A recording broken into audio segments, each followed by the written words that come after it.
다 함께 주님의 기도를 올려드립니다. 하늘에 계신 우리 아버지, 아버지의 이름을 거룩하게 하시며 아버지의 나라가 오게 하시며 아버지의 뜻이 하늘에서와 같이 땅에서도 이루어지게 하소서. 오늘 우리에게 일용할 양식을 주시고 우리가 우리에게 잘못한 사람을 용서하여 준 것 같이 우리 죄를 용서하여 주시고 우리를 시험에 빠지지 않게 하시고 악에서 구하소서. 나라와 권능과 영광이 영원히 아버지의 것입니다. 아멘. 찬송 292장입니다.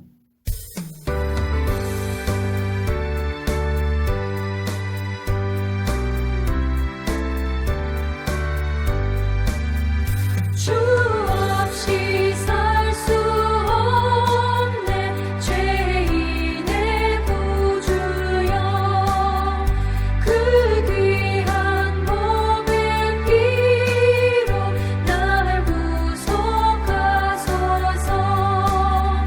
구주의 사랑으로 흘리신 보혈이 내 소망 나의 위로 내 영광 됩니다. 주 없이 살 수 없네 나 혼자 못 서리 힘없고 부족하며 지혜도 없도다 내 주는 나의 생명 또 나의 힘이라 주님을 의지하여 지혜를 얻으리 주 없이 살 수 없네 내 주는 아신다 내 영의 깊은 간구 마음의 소원을 주밖에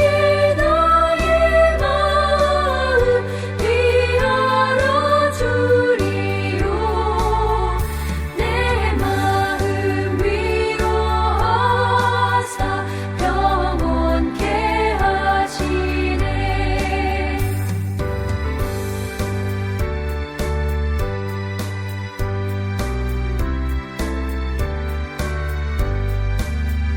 주 없이 살 수 없네 세월이 흐르고 이 깊은 고독 속에 내 생명 끝나도 사나운 풍랑일 때 날 지켜주시니 내 곁에 계신 주님 늘 힘이 됩니다. 아멘. 하나님께서 오늘 우리에게 주신 말씀은 구약 예레미야 1장 4절에서 10절까지의 말씀입니다. 예레미야 1장 4절에서 10절까지의 말씀을 이제 봉독합니다. 하나님의 말씀을 경청하십시오. 여호와의 말씀이 내게 임하니라 이르시되 내가 너를 모태에 짓기 전에 너를 알았고 내가 배에서 나오기 전에 너를 성별하였고 너를 여러 나라의 선지자로 세웠노라 하시기로 내가 이르되 슬프도소이다 주 여호와여 보소서 나는 아이라 말할 줄을 알지 못하나이다 하니 여호와께서 내게 이르시되 너는 아이라 말하지 말고 내가 너를 누구에게 보내든지 너는 가며 내가 내게 무엇을 명령하든지 너는 말할지니라 너는 그들 때문에 두려워하지 말라 내가 너와 함께하여 너를 구원하리라 나 여호와의 말이니라 하시고 여호와께서 그의 손을 내밀어 내 입에 대시며 여호와께서 내게 이르시되 보라 내가 내 말을 네 입에 두었노라 보라 내가 오늘 너를 여러 나라와 여러 왕국 위에 세워 내가 그것들을 뽑고 파괴하며 파멸하고 넘어뜨리며 건설하고 심게 하였느니라 하시니라. 아멘. 하나님께서 이 말씀을 통하여 우리에게 은혜 주시기를 원합니다. 아멘. 사랑하는 여러분, 부활을 경험한 우리 모두가 하루하루를 살아가면서 하나님께서 우리에게 오늘을 주신 이유가 그리고 또 그 의미가 무엇인지 함께 생각해 보아야 합니다. 오늘 저는 예레미야 선지자의 이야기를 나누며 우리가 주님께서 주신 은혜가 얼마나 큰지 한 번 더 생각해 보며 살아갈 수 있는 그런 시간이 되기를 간절히 소망합니다. 하루를 시작하는 오늘 정말 하나님께서 예레미야에게 주셨던 그 소명과 마찬가지로 주님 내게도 그러한 소명을 주시옵소서. 그리고 감당할 힘과 능력 주시옵소서. 그러한 마음과 그러한 기도가 우리에게 있기를 소망합니다. 아멘. 예레미야는 기원전 7세기 초와 그리고 6세기에 유다에서 하나님의 말씀을 전했던 선지자였습니다. 그때는 유다의 요시야 왕이 재위하던 14년부터 시드기야 재위 11년까지 약 40년 정도를 활동했던 그런 선지자라고 이야기를 합니다. 이 예레미야 선지자의 설교는 색깔은 당시에 정치적으로나 상황적으로 봤을 때 패배주의적 어떤 그러한 성격이 강했다라고 평가됩니다. 그 이유가 무엇이냐면 그 당시에 패권을 담두고 있던 어떤 바벨론 제국이었죠. 근데 그 바벨론 제국과 어떻게 대응할 것인가, 그들과 싸울 것인가, 아니면 그들과 그것을 그냥 그들을 바라보면서 중간적인 위치에서 우리가 그냥 상황을 지켜보자라는 어떤 그런 삶을 살아낼 것인가, 이 두 가지의 부류로 의견이 많이 나눠졌던 상황이라고 표현되고 또 그렇게 발표되고 또 그렇게 연구되어지고 있습니다. 여러분, 우리가 살아가는 이 시대의 모습을 우리는 바라보아야 합니다. 우리를 괴롭히는 세력이 있습니다. 주님의 자녀들을 넘어뜨리려 하는 세력이 있습니다. 우리를 하나님의 자녀로 살아가지 못하게끔 장애를 거는 사람들이 너무나도 많이 있습니다. 그들을 바라볼 때 하나님께서 이 예레미야를 통하여 그 바벨론이라는 것을 바라보며 예레미야 입술을 통하여 전하신 바가 무엇이냐면 바벨론에게 항복해야 된다. 바벨론에게 항복해서 우리는 하나님께서 진정 우리를 위하여 준비하신 바가 무엇인지 깨닫는 우리 모두가 되어야 한다라는 그런 메시지가 예레미야 선지자를 통해서 유다 민족들에게 전했던 하나님의 말씀이었습니다. 근데 여러분, 그렇다면 그것을 우리가 생각해 보았을 때, 그렇다면 우리가 지금 우리를 무너뜨리려고 하는 그 세력에, 무너뜨리려고 하는 세상을 가운데 우리는 항복해야 합니까? 라는 질문을 던져볼 수가 있겠죠. 그런데 하나님께서 예레미야에게 바벨론에게 항복해야 한다라는 그런 메시지는 그냥 바벨론에게 모든 것 다 내어놓고 삶조차 정체성조차 신앙조차 다 맡겨버리고 우리가 모든 것을 다 포기하라 이런 말씀이 아니셨다라는 것이죠. 하나님께서 예레미야를 통하여 너희 바벨론에게 항복해야 되라고 말씀하신 것은 너희가 진정 그 속에서 하나님을 찾아야 한다라는 메시지를 전달해 주고 계시는 겁니다.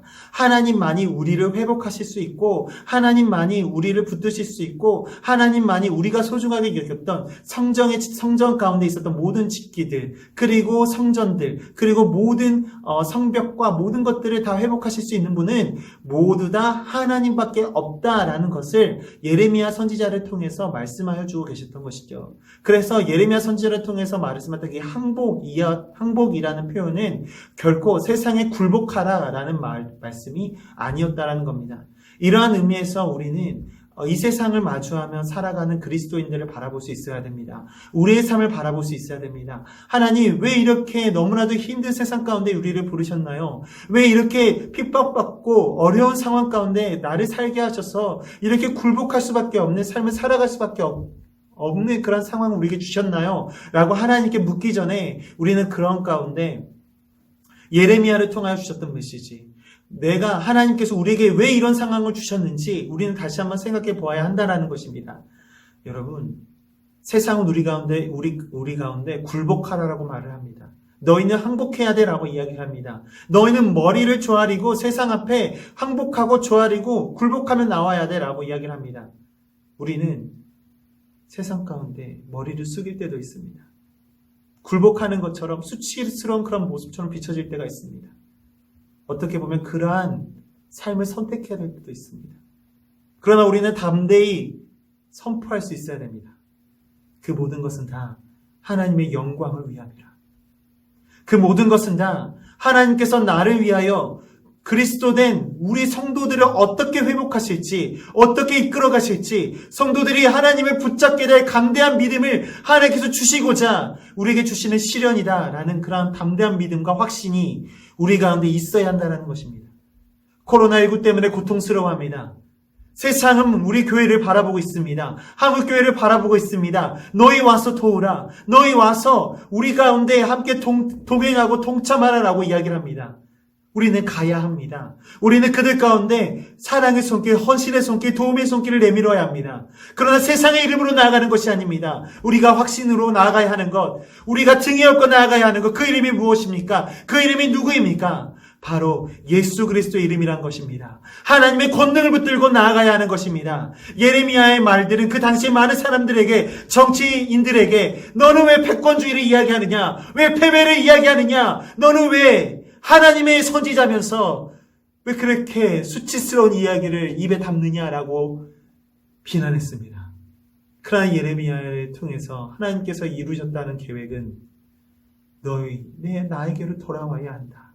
나를 이때의 말로 붙들어야 한다. 그러한 신앙의 회복이 너에게 있어야 한다. 라는 말씀을 하나님께서 그들에게 해주고 싶으셨듯이 하나님께서는 지금 이 상황 속에서 우리에게 말씀해 주고 계시는 것입니다. 너희 나를 붙들어야 한다. 나와 함께 해야 한다.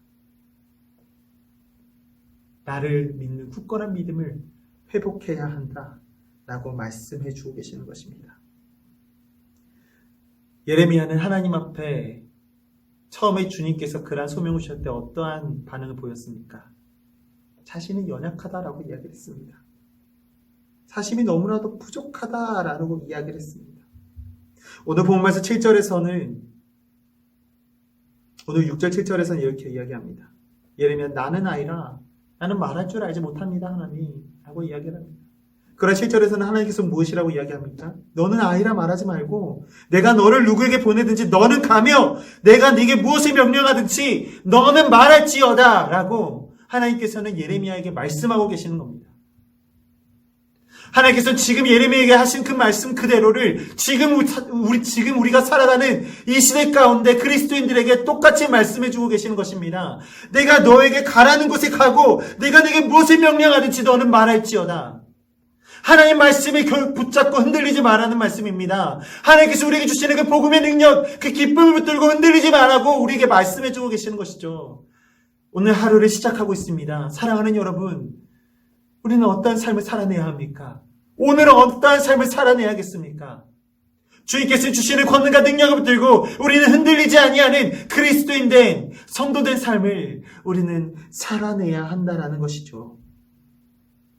유다왕 시드기야는 강경파의 입장을 받아들였습니다. 싸워야 한다는 것이죠. 결국은 사로잡히고 비참하게 죽음을 맞이하게 됩니다. 바벨론에게 항복하는 게 하나님의 뜻입니다 라고 눈물을 흘리며 예레미야가 선포했지만 그러지 못하고 오히려 싸우다 전멸하여 포로로 잡혀가는 그러한 지경에 이르게 됩니다. 사랑하는 여러분, 하나님께서는 우리의 연약함을 가지고 일하십니다. 우리의 연약함을 들어 사용하시고 그것을 통하여 하나님의 영광 나타내어 주십니다. 우리의 나약함이 세상이 보기에 너희는 항복해야 돼, 굴복해야 돼, 그렇게 아무것도 하지 못하면서 너희가 무엇을 할 수 있겠어? 라고 비난을 할 때라도, 그러나 우리의 연약함 가운데 임재하셔서 역사하시는 하나님께서는 우리에게 마땅히 극복할 힘과 능력을 주십니다. 그것을 믿고 싸워나가고 그것을 믿고 주님의 능력, 주님의 복음을 전하는 것이야말로 바로 하나님께서 우리에게 주시는 말씀인 것입니다. 오늘 본문 말씀 9절 말씀에 이렇게 얘기합니다. 여호와께서 그의 손을 내밀어 내 입에 대시며 여호와께서 내게 이르시되 보라 내가 내 말을 내 입에 두었노라. 내가 내 말을 내 입에 두었노라. 내 말을 내 입에 두었노라. 하나님께서는 하나님의 언어를 우리에게 주셨습니다. 하나님께서는 하나님의 언어로 우리를 살아가게 하셨습니다. 우리의 삶이 예배가 되고 우리의 삶이 하나님을 영화롭게 하는 삶이 되기를 바라셨습니다. 예레미야에게 그러셨듯 하나님께서는 오늘 우리에게 그렇게 말씀하여 주고 계시는 것입니다. 이 세상이 힘들고 어렵더라도 우리가 붙들어야 하는 것, 세상에게 굴복하는 모습처럼 우리가 비참하게 보일지라도 그러나 그 속에서 우리가 마지막에 쟁취하는 것, 바로 그것은 하나님을 향한 그 사랑과 하나님을 통한 그 나라의 구현임을 우리는 기억해야 할 것입니다. 하나님의 영광을 위해서 우리는 고개를 숙일 줄도 알아야 합니다. 하나님의 뜻의 구현을 위해서는 우리의 나의 모든 것을 포기할 줄도 알아야 합니다. 그를 통하여 하나님께서는 영광 받으시고 우리 가운데 더 나은 기쁨과 환희의 삶으로 영원한 안식으로 영원한 기쁨과 평안으로 우리에게 답해 주실 것입니다. 오늘을 살아가시는 여러분, 하나님의 말씀을 굳건하게 붙들기 원합니다. 내가 너를 보내는 것을 너는 가며 내가 말하는 그 모든 것들을 너는 선포할지어다. 하나님께서 이것이 오늘 우리에게 주시는 말씀입니다. 기도하시겠습니다. 사랑해 주님 감사합니다. 하나님, 하나님의 은혜를 힘입어 오늘 살아갑니다.